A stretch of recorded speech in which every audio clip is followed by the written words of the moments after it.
2024 மே மாதத்தோட கடைசி பகுதி எண்டிங் பகுதியில் பார்த்தீங்கன்னா செவ்வாய் பயிற்சி அப்படிங்கிற ஒரு விஷயம் நடக்க போகுது. அப்போ ஜூன் மாதத்தோட 1 பார்த்தீங்கன்னா மீன ராசியில் இருந்த செவ்வாய் பகவான் மேச ராசிக்கு பயிற்சி ஆகிறார். அப்போ மீன ராசியில் இருந்த செவ்வாய் பகவான் மேச ராசியில் பயிற்சி அடைந்து பார்த்தீங்கன்னாக்க ஆட்சி பெற்று வலிமையாக இருக்கக்கூடிய ஒரு நிலை இருக்குது. இந்த செவ்வாய் பயிற்சியால் யாராருக்கு என்னென்ன விஷயங்கள் நடக்க போகுது, செவ்வாய் பயிற்சினா என்ன, செவ்வாய் என்ன மாதிரி விஷயங்களை செய்வார் அப்படிங்கிற விஷயத்தெல்லாம் ரொம்ப விரிவாக நம்ம பார்க்க போகிறோம். அந்த வகையில் இந்த செவ்வாய் பயிற்சி அப்படிங்கிறது என்ன மாதிரி முயற்சிகளை கொடுக்க போகுது அப்படின்னு பார்த்தீங்கன்னா, செவ்வாய் அப்படின்னு பார்த்தீங்கன்னா முதல்ல ஒரு தைரியம், வீரியம், வெற்றிக்கான அதிபதி தான் செவ்வாய். உடல் வலிமை அதிகம் உடையது அமைப்பு கொண்டது செவ்வாய். ஒருத்தருக்கு உடம்பு ரொம்ப ஆரோக்கியமாக இருக்குது, வலிமை உடையவராக இருக்காரு அப்படின்னா செவ்வாய் வலுவாக இருக்காருன்னு அர்த்தம். அதே நேரத்தில் பார்த்தீங்கன்னா தைரியம், மனோ தைரியம் இருக்குன்னா செவ்வாய் நல்லா வலிமையாக இருக்கார், நல்ல ஸ்தான பலம் பெற்றிருக்கிறாரு அப்படிங்கிறத ஒரு அமைப்பு அப்படிங்கிறது இருக்குது. எதுலேயும் ரொம்ப வேகமாக போகிறாரு, ரொம்ப வேகமான செயல்பாடு இருக்குது, அதுலேயும் விவேகமாக புத்திசாலித்தனமாக செயல்படுறாரு அப்படின்னா செவ்வாயோட ஆதிக்கம் அதிகமாக இருக்குது. அப்போ செவ்வாயோட அனுக்கிரகம் நிறைய இருக்குது அப்படிங்கிறதையும், அவரோட பெற்ற ஸ்தான பலம் ஜாதகத்தில் நல்லா இருக்குது, அப்படி வலிமை பெற்றிருக்கு அப்படிங்கிறத நீங்கள் தெரிஞ்சுக்கலாம். அது மட்டும் இல்லைங்க, செவ்வாய் பார்த்திங்கன்னா சகோதரருக்கு காரகர், சகோதர சகோதரிகளுக்கு செவ்வாய் தான் காரகர். தனக்கு பின்னாடி பிறக்கக்கூடிய தம்பி தங்கைகள் எல்லாத்துக்கும் பார்த்தீங்கன்னா செவ்வாய் தான் காரகராக இருக்கார். அப்போ செவ்வாயை வச்சு தான் அவங்களுக்கு எப்படி இருக்கும், அவங்களுக்குமான உறவுகள் எப்படி இருக்கும், கூட பிறந்த உறவுகள்லாம் எப்படி இருப்பாங்க அப்படிங்கிறத பற்றி தெரிஞ்சுக்க முடியும். அது மட்டும் இல்லைங்க, செவ்வாய் என்பவர் ஆளுமை திறன் உடையவர், எதையும் ரொம்ப ஈஸியாக சாதிக்கக்கூடிய ஆற்றல் உடையவங்க. எல்லா ஒரு நிர்வாகத்திலையும் பார்த்தீங்கன்னா செவ்வாய் ஆதிக்கம் உடையவர்கள் தான் ஒரு நிர்வாகத்திறன் உடையவர்களாக இருப்பாங்க. அதே நேரத்தில் இரக்க குணமும் இருக்கும், ஒரு கண்டிப்புடன் கூடிய நிர்வாக ஆளுமை திறன் உடையவர்களாக அவங்க இருக்கிறாங்க. அது வேறு என்னென்ன விஷயங்கள் இவங்களுக்கு வருது அப்படின்னு பார்த்தோம்னா, ஒரு இடம் வாங்கணும், ஒரு வீடு வாங்கணும், ஆமாம், ஒரு பூமி வாங்கணும், ஒரு விவசாய நிலம் வாங்கணும் அப்படின்னா செவ்வாய் நல்லா இருக்கணும். பூமிக்காரகன் அப்படின்னு சொல்லக்கூடிய செவ்வாய் ரொம்ப நல்லா இருக்கணும். அப்படி நல்லா இருந்தால் தான் ஒரு இடம் வாங்க முடியும், ஒரு வீட்டை கட்ட முடியும். அதே நேரத்தில் பூமி யோகம் அப்படிங்கிறது அவங்களுக்கு தான் அதிகமாக இருக்கும். அப்போ நிறைய நிலமலம் வச்சுருக்கவங்களாம் பார்த்தோம்னா அவங்களுக்கு செவ்வாயோட ஆதிக்கம் நிறைய இருக்கும். ஆமாம், விவசாய நிலம் வச்சுருக்கவங்க, அதே போல் கட்டுமான தொழில் செய்கிறவங்களாம் பார்த்திங்கன்னா செவ்வாயோட ஆதிக்கம் நிறைந்தவர்களாக இருப்பாங்க. அதாவது ரியல் எஸ்டேட் வேலை பார்க்குறது, ஒரு கட்டடத்தை கட்டி விற்கிறது, அதே நேரத்தில் கட்டடம் சார்ந்த உபகரணங்களை விற்கிறவங்க, இந்த மாதிரி விஷயங்கள் தொழில் செய்கிறவங்க எல்லாமே செவ்வாய் ஆதிக்கம் நிறைந்தவர்களாக இருப்பாங்க. அது மட்டும் இல்லைங்க, தீப்பொறி பறக்க வேலை பார்க்கக்கூடியவர்கள், எலக்ட்ரிக்கல் தொழில் ஒர்க் பண்ணுறவங்க, அதே நேரத்தில் வெல்டிங் ஒர்க் செய்கிறவங்க, இந்த மாதிரி கடுமையான தீப்பொறி எலக்ட்ரிக்கல் அண்ட் எலக்ட்ரானிக்ஸ் ஒர்க் பண்ணுறவங்க எல்லாமே பார்த்தீங்கன்னாக்க நம்ம செவ்வாயோட ஆதிக்கம் பார்த்தீங்கன்னா நுட்பமாக இருக்கக்கூடிய ஒரு தன்மை அப்படிங்கிறது இருக்கும். விருப்பமாக இருக்கக்கூடிய ஒரு தன்மை இருக்கக்கூடியவங்களாம் அதில் இருப்பாங்க.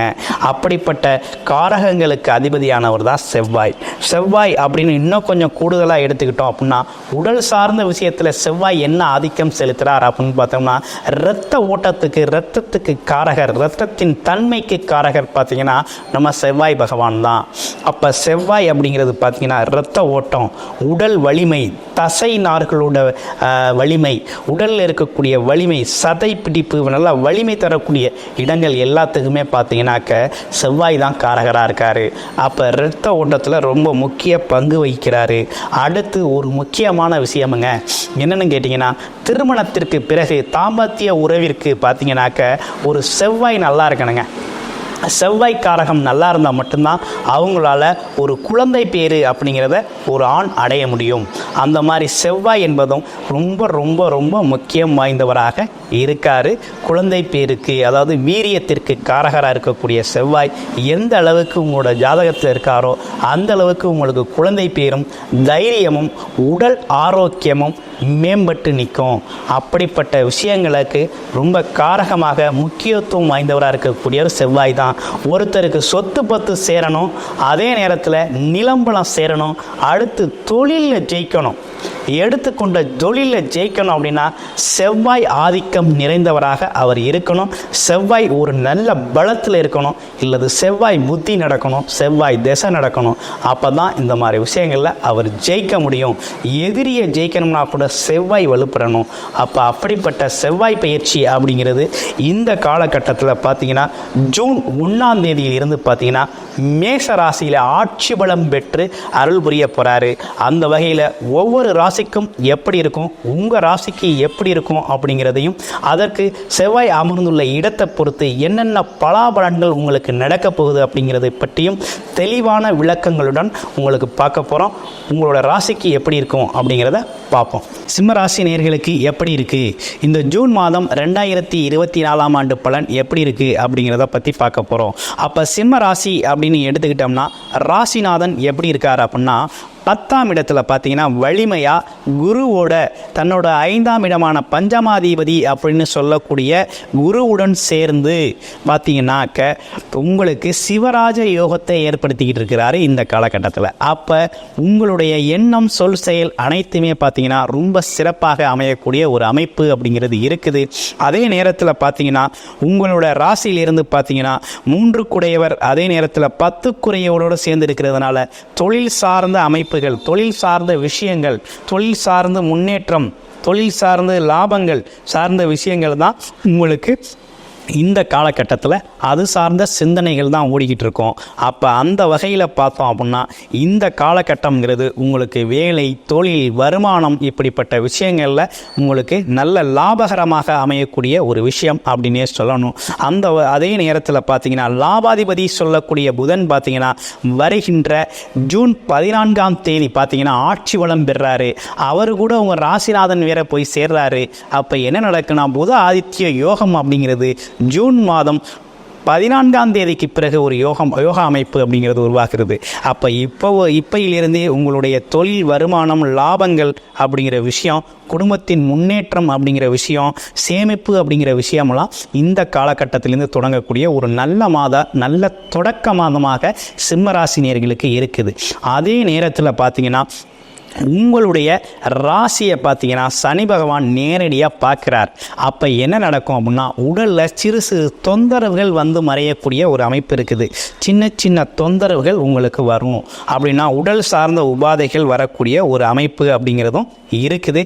அப்போ உடம்பு விஷயத்தில் கொஞ்சம் கவனமாக நீங்கள் சிம்ம ராசியில் மக நட்சத்திரத்துக்கு எப்படி இருக்குது அப்படிங்கிறத பார்க்க போகிறோம்.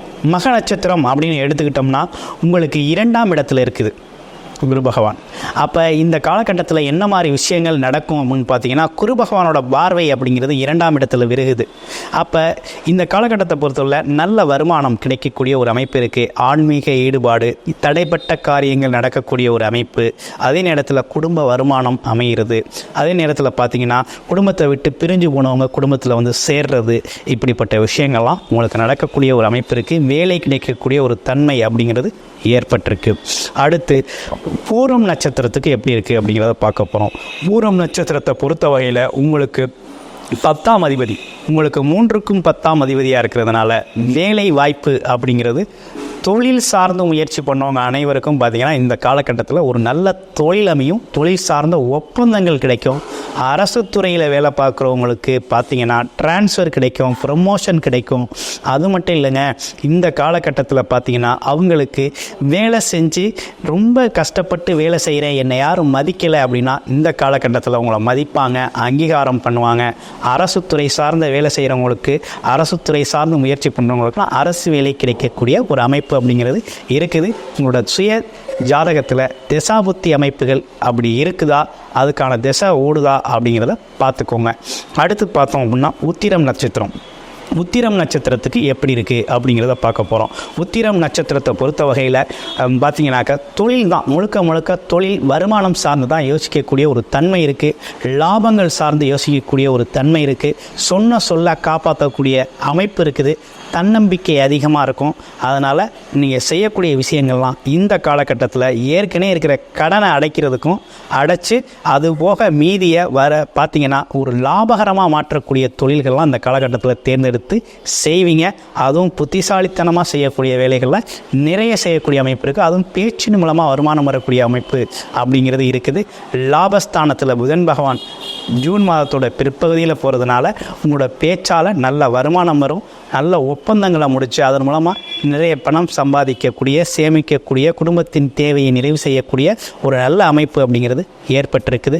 முதல் முறையாக நம்ம சேனலை பார்க்குறவங்களா இருந்தீங்கன்னாக்க சப்ஸ்கிரைப் பண்ணிக்கோங்க, நோட்டிஃபிகேஷன் வச்சுக்கோங்க. அடுத்தடுத்த வீடியோக்கள் உங்களுக்கு உடனுக்குடனே வந்து சேரும். அந்த வகையில் பார்த்திங்கன்னா உங்கள் வாழ்க்கை வளமுடன் ஜோதிடர் குருச்சுந்தர வடிவேல்.